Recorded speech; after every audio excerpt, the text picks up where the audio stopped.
ओम श्री परमात्मने नमः। श्रीमद्भगवद गीता अथ चतुर्दशोऽध्यायः। गुणत्रय विभाग योगः।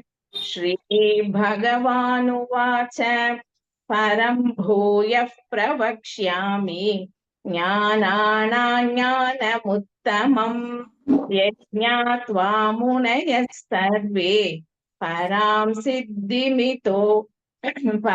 सिद्धिमितो गताः। इदं ज्ञानमुपाश्रित्य मम धर्म्यमागताः।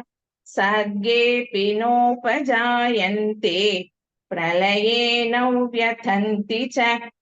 मम योनिर्महद्ब्रह्म तस्मिन् गर्भं दधाम्यहम्।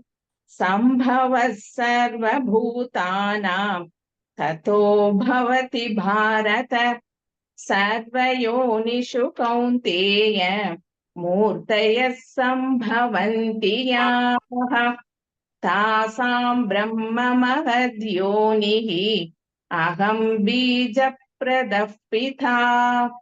सत्वं रजस्तम इति गुणाः प्रकृतिसम्भवाः निबध्नन्ति महाबाहो देहे देहिनमव्ययम्। तत्र सत्त्वन्निर्मलत्वात् प्रकाशकमनामयम्। सुखसङ्गेन बध्नाति ज्ञानसङ्गेन चानघ। रजो रागात्मकौ विद्धि तृष्णासङ्गसमुद्भवम्।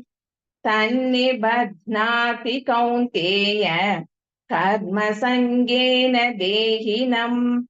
तमस्त्वज्ञानजौ विद्धि मोहनं सर्वदेहिनां।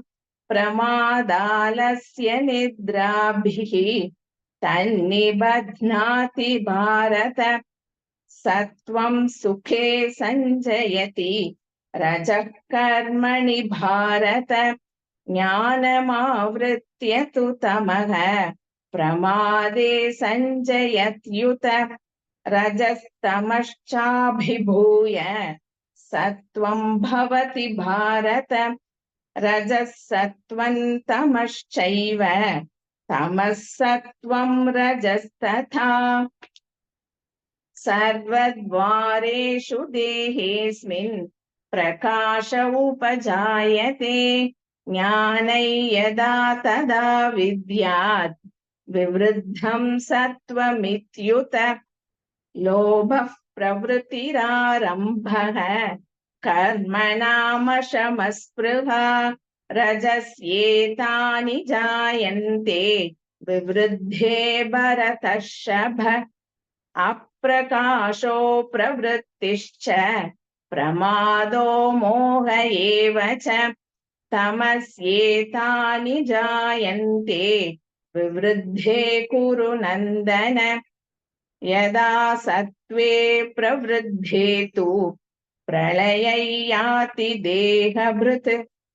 तदोत्तमविदान् लोकान् अमलान् प्रतिपद्यते। रजसि प्रलयं गत्वा कर्मसङ्गिषु जायते। तथा प्रलीनस्तमसि मूढयोनिषु जायते। कर्मणः सुकृतस्याहुः सात्विकं निर्मलं फलम्। रजसस्तु फलं दुःखम् अज्ञानं तमसः फलम्। सत्त्वात् सञ्जायते ज्ञानं रजसो लोभ एव च। प्रमादमोहौ तमसः भवतो ज्ञानमेव च। ऊर्ध्वं गच्छन्ति सत्त्वस्थाः मध्ये तिष्ठन्ति राजसाः। जघन्यगुणवृत्तिस्थाः अथो गच्छन्ति तामसाः।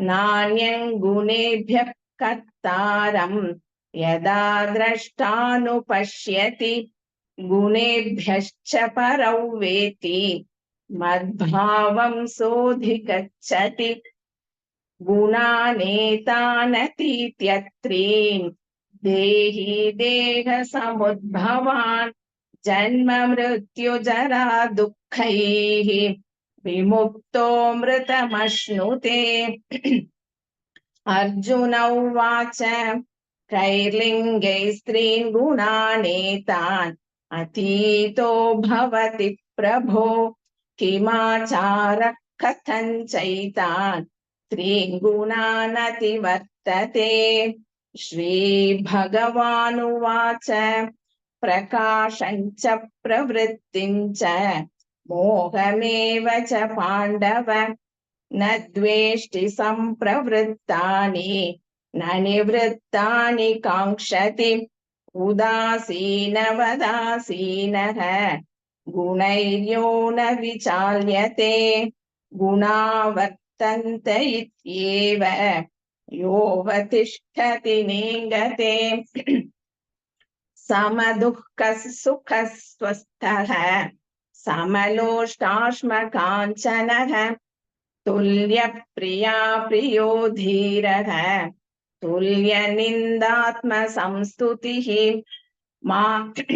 मानापमानयोस्तुल्यः तुल्यो मित्रारिपक्षयोः सर्वारम्भपरित्यागी गुणातीतः स उच्यते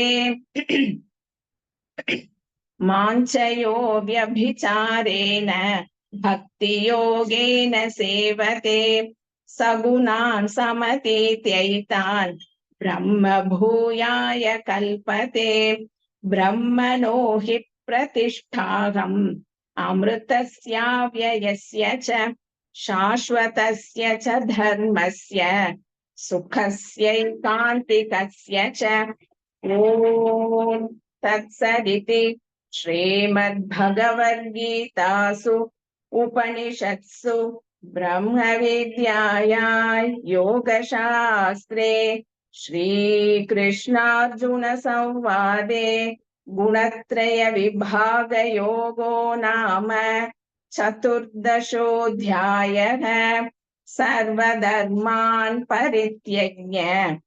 परित्यज्य मामेकं शरणौ व्रज अहं त्वा सर्वपापेभ्यः मोक्षयिष्यामि मा शुचः। धन्यवादः महोदय। Very nice, Bhagini. You chanted without any mistake. Excellent. धन्यवादः। Uma madam is very happy. She is hearing from the distance. Thank you. All the best for your Parayanam. Yes, Mahoday. Okay, bye. Thank you.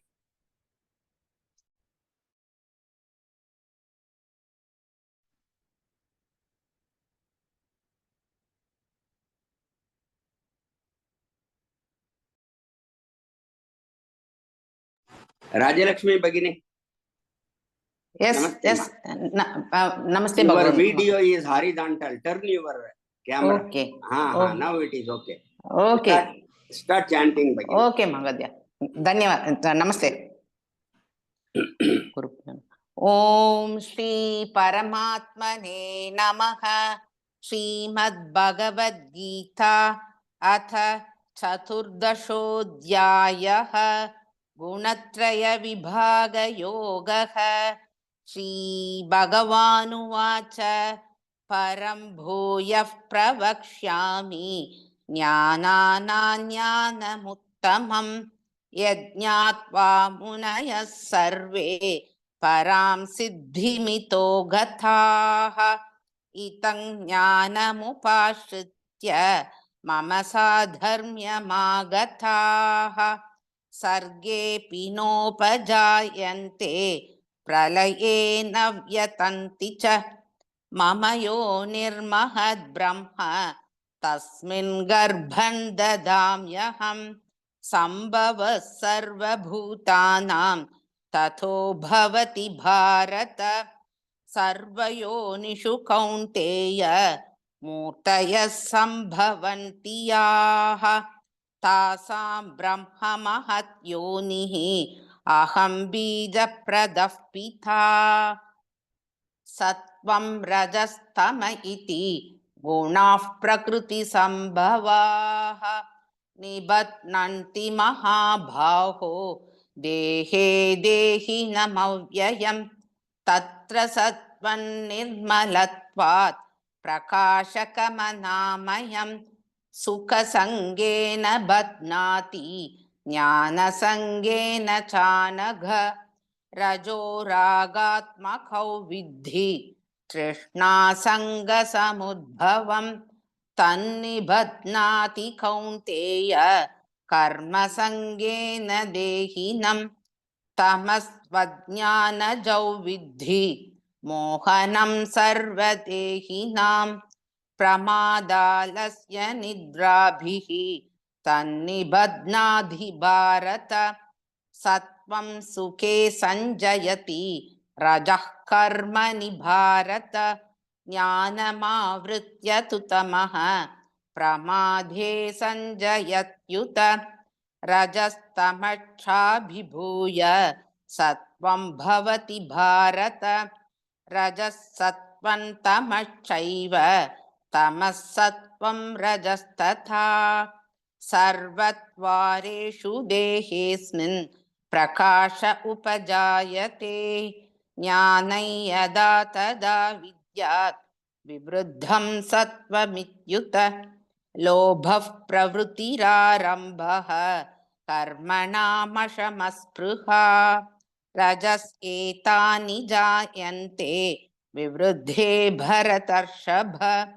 अप्रकाशो प्रवृत्तिश्च प्रमादो मोह एव च तमस्येतानि जायन्ते विवृद्धे गुरुनन्दन यदा सत्त्वे प्रवृद्धे तु प्रलयै याति देहभृत् तदोत्तमविदान् लोकान् अमलान् प्रतिपद्यते रजसि प्रलयं गत्वा कर्मसङ्गिषु जायते तथा प्रलीनस्तमसि मूढयोनिषु जायते कर्मणः सुकृतस्याहुः सात्विकं निर्मलं फलं रजसस्तु फलं दुःखम् अज्ञानं तमसः फलं सत्त्वात् संजायते ज्ञानं रजसो लोभ एव च प्रमादमोहौ तमसः भवतो ज्ञानमेव च ऊर्ध्वं गच्छन्ति सत्त्वस्थाः मध्ये तिष्ठन्ति राजसाः जगन्यगुणवृत्तिस्थाः अधो गच्छन्ति तामसाः नान्यं गुणेभ्यः कर्तारं यदा द्रष्टानुपश्यति गुणेभ्यश्च परं वेति मद्भावं सोऽधिगच्छति गुणानेतानदीत्यत्रीन् देहि देहसमुद्भवान् जन्म मृत्युजरा दुःखैः विमुक्तो मृतमश्नुते अर्जुन उवाच कैर्लिङ्गैस्त्रीन् गुणानेतान् अतीतो भवति प्रभो किमाचारः कथं चैतान् त्रीन् गुणानतिवर्तते श्रीभगवानुवाच प्रकाशञ्च प्रवृत्तिञ्च मोहमेव च पाण्डव न द्वेष्टि सम्प्रवृत्तानि न निवृत्तानि काङ्क्षति उदासीनवदासीनः गुणैर्यो न विचाल्यते गुणा वर्तन्त इत्येव योऽवतिष्ठति नेङ्गते समदुःखसुखस्वस्थः समलोष्टाश्मकाञ्चनः तुल्यप्रिया प्रियो धीरः तुल्यनिन्दात्मसंस्तुतिः मानापमानयोस्तुल्यः तुल्यो मित्रारिपक्षयोः सर्वारम्भपरित्यागी गुणातीतः स उच्यते माञ्चयो व्यभिचारेण भक्तियोगेन सेवते स गुणान् समधीत्यैतान् ब्रह्मभूयाय कल्पते ब्रह्मणो हि प्रतिष्ठाहम् अमृतस्याव्ययस्य च शाश्वतस्य च धर्मस्य सुखस्यैकान्तिकस्य च ॐ तत्सदिति श्रीमद्भगवद्गीतासु उपनिषत्सु ब्रह्मविद्याया योगशास्त्रे श्रीकृष्णार्जुनसंवादे गुणत्रयविभागयोगो नाम चतुर्दशोऽध्यायः। सर्वधर्मान् परित्यज्य मामेकं शरणं व्रज अहं त्वा सर्वपापेभ्यः मोक्षयिष्यामि मा शुचः। Bahuttamam Bhagini. You chanted Thank you. without any mistake. Huh? Very good. Very good. ಧನ್ಯವಾದಗಳು It is very well. ಧನ್ಯವಾದ ಮಹೋದಯ. All the best for your Parayana. Thank you ಭಗವದ್ಯ. Thank you.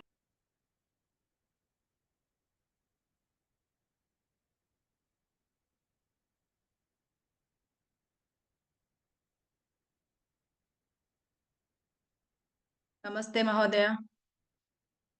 Namaste, Ma. You can start. Om Shri Gurubhyo Namaha Harihi Om. Om Shri Paramatmane Namaha. Shrimad Bhagavad Gita Atha Chaturdashodhyayah Gunatraya Vibhaga Yogaha. Shri Bhagavanuvacha Param Bhuyah Pravakshyami ज्ञानानाज्ञानमुत्तमं यज्ञात्वा मुनयः सर्वे परां सिद्धिमितो गताः इदज्ञानमुपाश्रित्य मम साधर्म्यमागताः सर्गेऽपि नोपजायन्ते प्रलये न व्यथन्ति च मम योनिर्महद्ब्रह्म तस्मिन् गर्भं दधाम्यहम् सम्भवः सर्वभूतानां ततो भवति भारत सर्वयोनिषु कौन्तेय मूर्तयः सम्भवन्ति याः तासां ब्रह्म महद्योनिः अहं बीजप्रदः पिता सत्त्वं रजस्तम इति गुणाः प्रकृतिसम्भवाः निबध्नन्ति महाबाहो देहे देहिनमव्ययम् तत्र सत्त्वन्निर्मलत्वात् प्रकाशकमनामयं सुखसङ्गेन बध्नाति ज्ञानसङ्गेन जानघ रजो रागात्मकौ विद्धि तृष्णासङ्गसमुद्भवम् तन्निबध्नाति कौन्तेय कर्मसङ्गेन देहिनं तमस्त्वज्ञानजौ विद्धि मोहनं सर्वदेहिनां प्रमादालस्य निद्राभिः तन्निबध्नाति भारत सत्त्वं सुखे संजयति रजः कर्मणि भारत ज्ञानमावृत्य तु तमः प्रमादे संजयत्युत रजस्तमश्चाभिभूय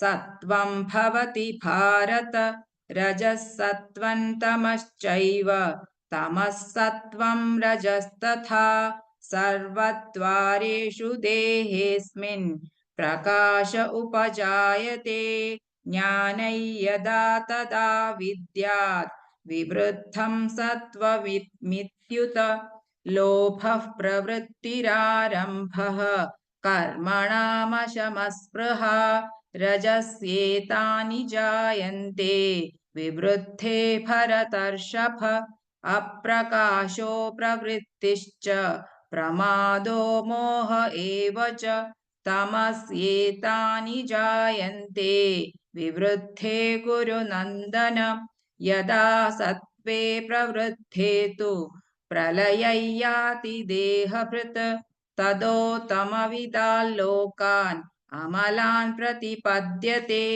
रजसि प्रलयं गत्वा कर्मसङ्गिषु जायते तथा प्रलीनस्तमसि मूढयोनिषु जायते कर्मणः सुकृतस्याहुः सात्विकं निर्मलं फलं रजसस्तु फलं दुःखम् अज्ञानं तमसः फलं सत्त्वात् संजायते ज्ञानं रजसो लोभ एव च प्रमादमोहौ तमसः भवतो ज्ञानमेव च ऊर्ध्वं गच्छन्ति सत्त्वस्थाः मध्ये तिष्ठन्ति राजसाः जघन्यगुणवृत्तिस्थाः अधो गच्छन्ति तामसाः नान्यं गुणेभ्यः कर्तारं यदा द्रष्टानुपश्यति गुणेभ्यश्च परौ वेत्ति मद्भावं सोऽधिगच्छति गुणानेतानतीत्यत्रीन् देहि देहसमुद्भवान् जन्म मृत्युजरा दुःखैः विमुक्तो मृतमश्नुते अर्जुन उवाच कैर्लिङ्गैस्त्रीन् गुणानेतान् अतीतो भवति प्रभो किमाचारः कथं चैतान् त्रीन् गुणानतिवर्तते श्रीभगवानुवाच प्रकाशं च प्रवृत्तिं च मोहमेव च पाण्डव न द्वेष्टि सम्प्रवृत्तानि न निवृत्तानि काङ्क्षति उदासीनवदासीनः गुणैर्यो न विचाल्यते गुणा वर्तन्त इत्येव योऽवतिष्ठति नेङ्गते समदुःखसुखस्वस्थः समलोष्टाश्मकाञ्चनः तुल्यप्रिया प्रियो धीरः तुल्यनिन्दात्मसंस्तुतिः मानापमानयोस्तुल्यः तुल्यो मित्रारिपक्षयोः सर्वारम्भपरित्यागी गुणातीतः स उच्यते मां च यो व्यभिचारेण भक्तियोगेन सेवते सगुणान् समतीत्यैतान् ब्रह्म भूयाय कल्पते ब्राह्मणो हि प्रतिष्ठाहम् अमृतस्याव्ययस्य च शाश्वतस्य च धर्मस्य सुखस्यैकान्तिकस्य च ॐ तत्सदिति श्रीमद्भगवद्गीतासु उपनिषत्सु ब्रह्मविद्याया योगशास्त्रे श्रीकृष्णार्जुनसंवादे गुणत्रयविभागयोगो नाम चतुर्दशोऽध्यायः। Bhauttamam Bhagini. You chanted very well. Madam was also hearing. Very good. Huh? All the best for your Parayan. धन्यवाद Thank you. God bless you. Namaste, sir. Namaste. One.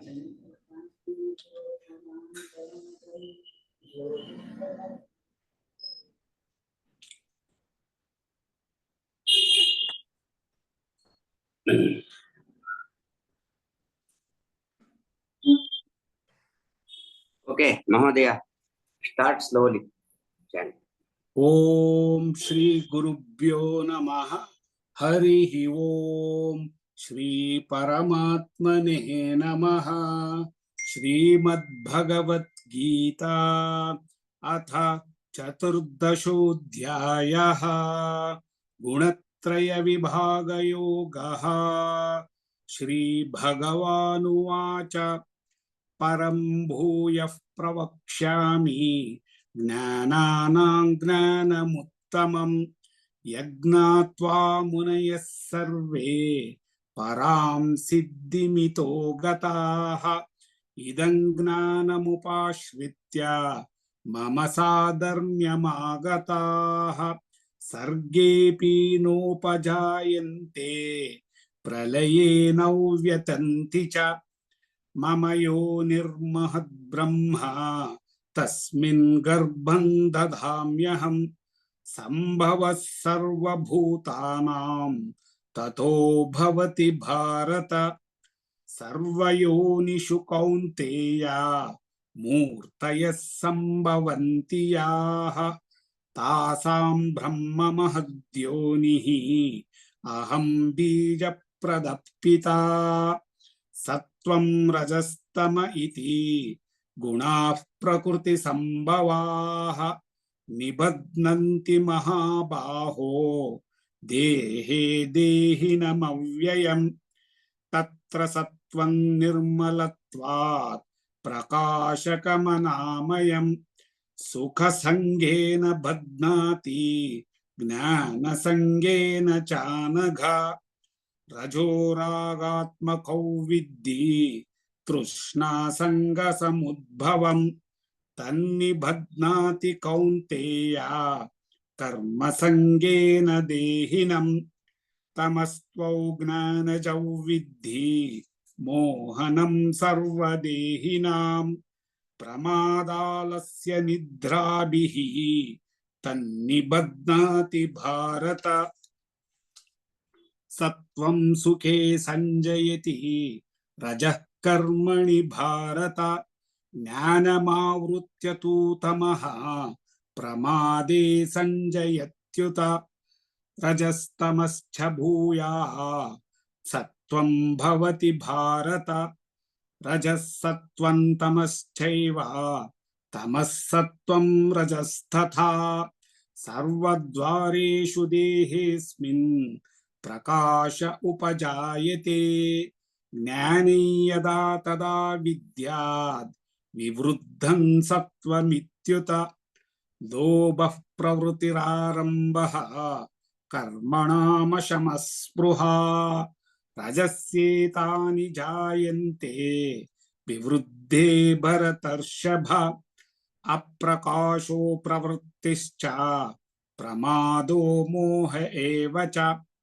तमस्येतानि जायन्ते विवृद्धे कुरु नन्दन यदा सत्त्वे प्रवृद्धे तु प्रलये याति देहभृत् तदोत्तमविधाल्लोकान् अमलान् प्रतिपद्यते रजसि प्रलयं गत्वा कर्मसङ्गिषु जायते तथा प्रलीनस्तमसि मूढयोनिषु जायते कर्मणः सुकृतस्याहुः सात्विकं निर्मलं फलम् रजसस्तु फलं दुःखम् अज्ञानं तमसः फलम् सत्त्वात् संजायते ज्ञानं रजसो लोभ एव च प्रमादमोहौ तमसः भवतो ज्ञानमेव च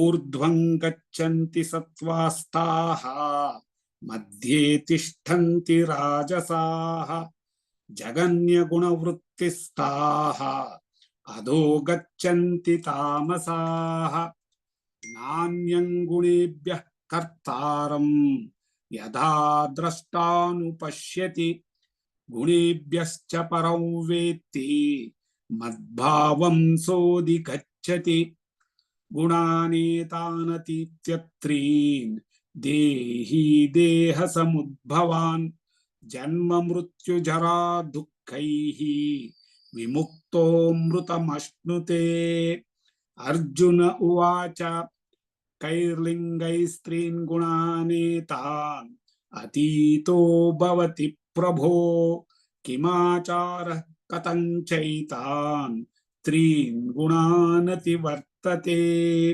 श्रीभगवानुवाच प्रकाशं च प्रवृत्तिं च मोहमेव च पाण्डव न द्वेष्टि सम्प्रवृत्तानि न निवृत्तानि काङ्क्षति उदासीनवदासीनः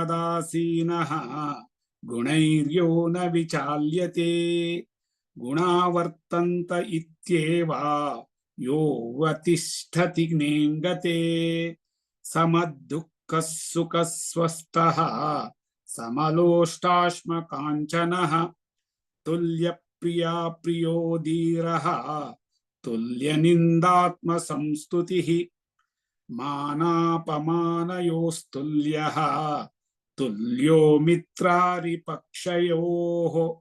सर्वारम्भ परित्यागी गुणातीतः स उच्यते माञ्चयो व्यभिचारेण भक्तियोगेन सेवते सगुणान् समतीत्यैतान् ब्रह्म भूयाय कल्पते ब्रह्मणो हि प्रतिष्ठाहम् अमृतस्याव्ययस्य च शाश्वतस्य च धर्मस्य सुखस्यैकान्तिकस्य च ॐ तत्सदिति श्रीमद्भगवद्गीतासु उपनिषत्सु ब्रह्मविद्यायां योगशास्त्रे श्रीकृष्णार्जुन संवादे गुणत्रय विभागयोगो नाम चतुर्दशोऽध्यायः। Gautama Mahodaya, you chanted very well. Only one small mistake in the 10th shloka. First line, Raja. 10th श्लोका रजस्तमश्च भूयः Radashchamaschabhibhuyah. रजस्तमश्चाभिभूयः रजस्तमश्चाभिभूयः Otherwise perfect. Okay, sir. All the best. Thank All you, the sir. best for your Parayana. Thank you, sir.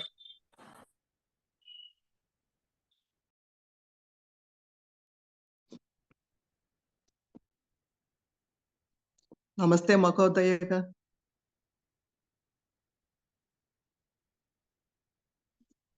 Namaste, Ma. You can start chanting. Okay. Om Sri Paramatmane Namaha Srimad Bhagavad Gita Atha Chaturdasodhyayah Gunatraya Vibhaga Yogaha Sri Bhagavanuvacha Param Bhuya Pravachyami Jnanamuttamam Yajñātvā Munaya Sarve Param Siddhimito Gataha Idam Jnanamupasritya Mama Sadharmyamagataha Sarge Pinopajayante Pralayena Vyathanti Cha Mama Yoni Mahad Brahma Tasmin Garbhan Tadamyaham Sambhavas Sarva Bhutanam Tato Bhavati Bharata Sarva Yonishu Kaunteya Murtaya Sambhavanti Yaha Tasam Brahma Mahadhyoniki Akam Bija Pramatapita Bija Pratapita Sattvam Rajastama Iti Guna Prakriti Sambhavaha Nibhadranti Mahabhago Deke Deki Namavyayam Tatra Sattvan Nirmalatvat Prakashagamanayam Sukha Sangena Bhatnati Jnana Sangena Chanaka Rajo Rahatmaka Vidhi Krishna Sanga Samudbhavam Tanni Bhatnati Kaunteya Karma Sangena Dekinam Tamasat Jnana Vidhi Mohanam Sarvadekinam Pramadalasya Nidrapike Tanni Bhatnati Bharata Sattvam Sukhe Sanchayati Rajat Karmani Bharata Jnanamavrityatu Tamaha Pramade Sanchayatuta Rajas Tamas Sabhibhuya Sattvam Bhavati Bharata Rajas Sattvam Tamas Chaiva Tamas Sattvam Rajas Tada Sarvadvareshu te kesmin prakasha upajayate Jnane yata tata vijñāt vibuddham sattvamithyuta lobha pravrittira rampaha karmana masamaspruha rajas yetani jayante vibuddhe bharatarsabha aprakaso pravrittischa pramado moha evacha Tamasyetani jayante विवृद्धे कुरु नन्दन यदा सत्त्वे प्रवृद्धे तु प्रलये याति देहभृत् ततोत्तमविदा लोकान् अमलान् प्रतिपद्यते रजसि प्रलयं गत्वा कर्मसङ्गिषु जायते तदा प्रलीनस्तमसि मूढयोनिषु जायते कर्मणः सुकृतस्याहुः सात्विकं निर्मलं फलं रजसस्तु फलं दुःखम् अज्ञानं तमसः फलं सत्त्वात् सञ्जायते ज्ञानं रजसो लोभ एव च प्रमादमोहौ तमसः भवतो ज्ञानमेव च ऊर्ध्वं गच्छन्ति सत्त्वस्ताः मध्ये तिष्ठन्ति राजसाः जगन्य गुणप्रवृत्तिस्ताः अधो गच्छन्ति तामसाः नान्यं गणेभ्यः कर्तारं यदा दृष्टानुपश्यति गुणेभ्यश्च परं वेति मद्भावं योधि गच्छति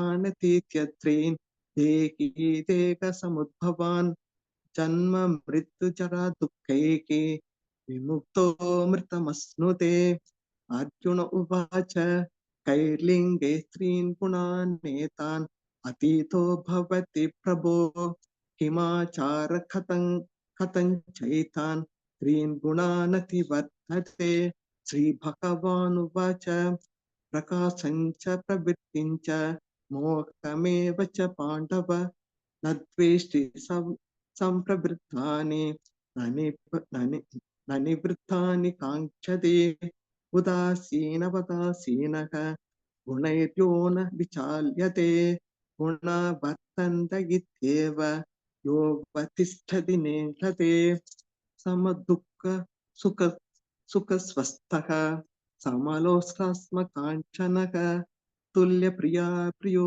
धीरः तुल्यनिन्दात्मसंस्तुतिः मानापमानयो तुल्यः तुल्यो मित्रारिपक्षयोः सर्वारम्भपरित्यागी गुणातीतः स उच्यते माञ्च योग्यविचारेण भक्तियोगेन सेवते सगुणान् समतीतैतान् ब्रह्मभूयाय कल्पते ब्रह्मणो हि प्रतिष्ठाकम् अमृतस्याव्ययस्य च शाश्वतस्य च धर्मस्य सुखैश्चैकान्तिकस्य च ॐ तत्सदिति श्रीमद्भगवद्गीतासु उपनिषत्सु ब्रह्मविद्याया योगशास्त्रे श्रीकृष्णार्जुनसंवादे गुणत्रयविभागयोगो नाम चतुर्दशोऽध्यायः सर्वधर्मान् परित्यज्य